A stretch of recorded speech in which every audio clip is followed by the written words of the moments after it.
je vous remercie de nous donner la parole ici. Vous savez que les chercheurs habitent dans des tours d'ivoire en général, hein, et on est assez content quand notre recherche est utilisable, hein, par des militants syndicaux comme vous. Je vais retenir 3 points principaux qui, j'espère, pourront vous être utiles dans le combat que vous menez.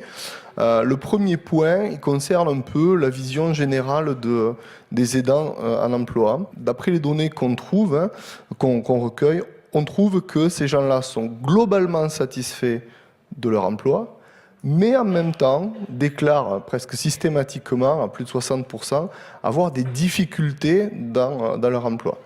Alors ils ont des difficultés parce que c'est pas toujours facile, hein, de concilier les urgences, hein, comme ça vous a été dit, entre travailleurs et aidants. Et donc ils ont une situation un peu de tension dans leur activité professionnelle qui conduit dans la plupart des cas à essayer de faire face à toutes les urgences, hein, professionnelles et familiales, avec des arrangements. Donc on s'arrange, on bricole avec les collègues, hein.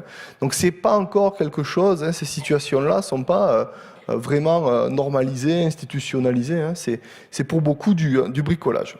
Donc deuxième point, les aidants en emploi payent cette tension sur le marché du travail, ils payent cette tension parce que le fait d'être aidant en emploi a un impact sur leur santé.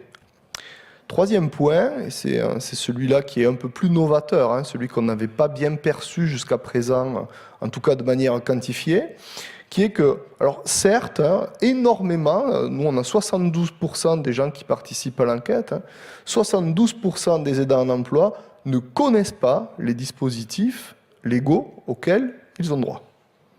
Alors évidemment, là, c'est du pain béni, c'est un travail énorme à faire là-dessus, mais ne serait-ce qu'en termes d'information, il y a ce travail à faire.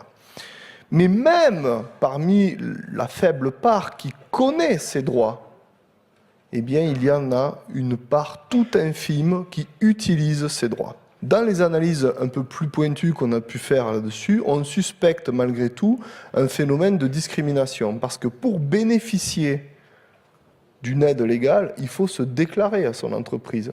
Et se déclarer à son entreprise, se déclarer à son manager, à son supérieur, à son patron, eh bien, c'est peut-être porter le flanc, hein, à des licenciements, des discriminations, des problèmes vis-à-vis de cette perte de l'emploi.